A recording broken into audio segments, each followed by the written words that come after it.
Madison Beer dropped her highly anticipated debut album Life Support on February 26, 2021, and I got a chance to listen to it. Before we get started, I just want to briefly say that I have launched 3 new playlists both for Spotify and Apple Music. One of them is for studying, one is for underground artists, and one is for the best new music. Please consider checking them out if you are looking for new music, because that would mean the world to me. Anyways, let's get on with the video. Before we start the album review, let's talk about Madison a little bit.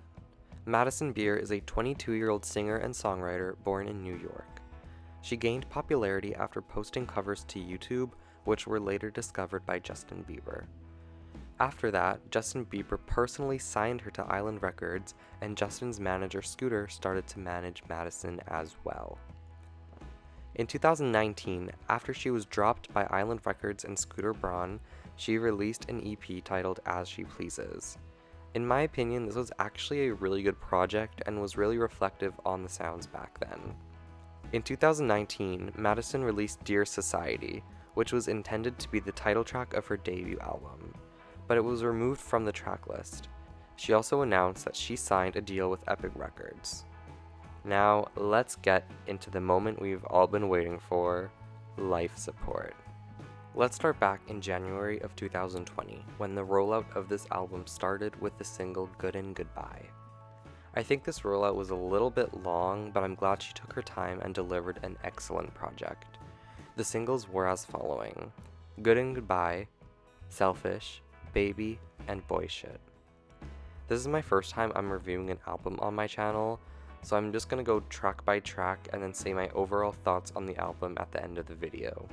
So without further ado, this is my review of Life Support by Madison Beer.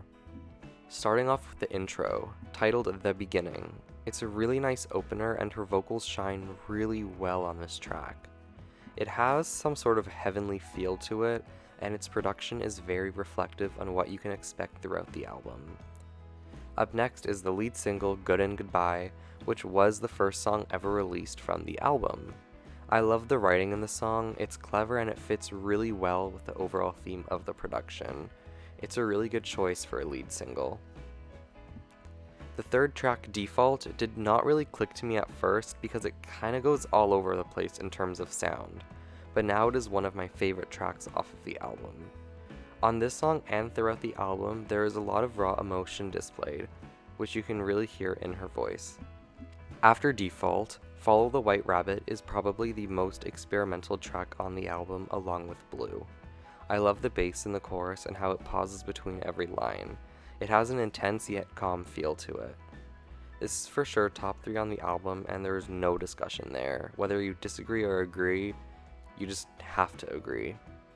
Effortlessly probably has some of the most beautiful harmonies and additions on the album. Again, this track captures a lot of raw emotion which not many artists can do, especially on their debut album. Stay Numb and Carry On, similar to Default, it did not really click with me at first, but it's definitely a grower. I do think it's a little bit flat, not really any big climax or anything, but some songs are just better that way, and this one is for sure. The next track, Blue. When I hear this, I instantly think of Lana Del Rey. I do think she used Lana Del Rey as an influence for this song, especially the Born to Die type era and aesthetic. I love the song though, especially the production. This entire album sounds like it has an expensive production to it, and I absolutely love it. I am a sucker for good production. I do not have much to say about the interlude, it's what you expect from an interlude. Her vocals are really nice and she made use of good effects. Homesick is a really nice track, again capturing great emotion. It's definitely a song to cry to, and if I'm in a happy mood, I probably would skip this track. But that doesn't mean I dislike it. I actually love it, but like most sad songs, you don't really want to listen to them when you're in a good mood. But besides that, I love the Rick and Morty snippet at the end of the song. It does add something.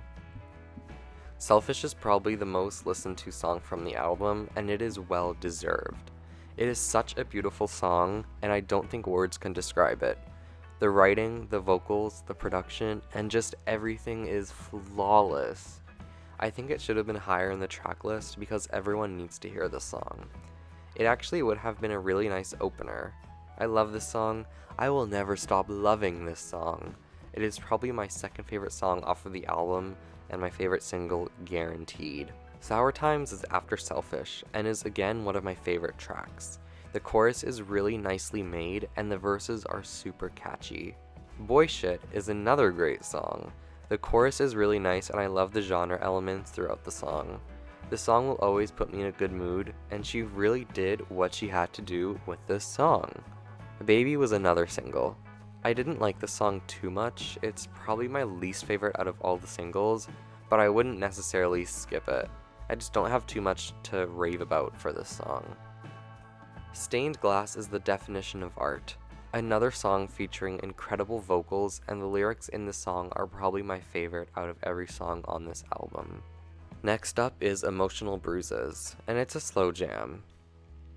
It's a really easy listen, and I think anyone could like the song if they listened. I also love the countdown within the lyrics, and I just love when artists do that in general. Using numbers in lyrics is super cool to me, and I don't know why I like it, but I do. Now, everyone drum roll, because it's my favorite song on the album, Everything Happens for a Reason. This song is so magnificent, and this features her best vocals on the album. She hits some pretty high notes, which is really nice to hear. The production also fits her voice super well on the song, and is just super pleasing to my ears. Although this is a sadder song, I will still listen to it when I'm in the happiest of happy. It is really, really nice. And closing the album, we have Channel Surfing. This is probably the best album closer I have ever heard. It summarizes the key songs, and the second half is a really beautiful instrumental that almost makes you sad that the album is over. It's so good. So now to summarize, this album is a masterpiece, and probably my favorite album this year so far. On my first listen, I gave it an 83 out of 100, and I'm sure it'll only go up from there. As of recording, right now it's at about an 87. All the tracks seem like they're going to age wonderfully. What do you think of this album? Let me know in the comments below, and thank you so much for watching. Have a great day, make sure to check out the playlists in the description below, and goodbye.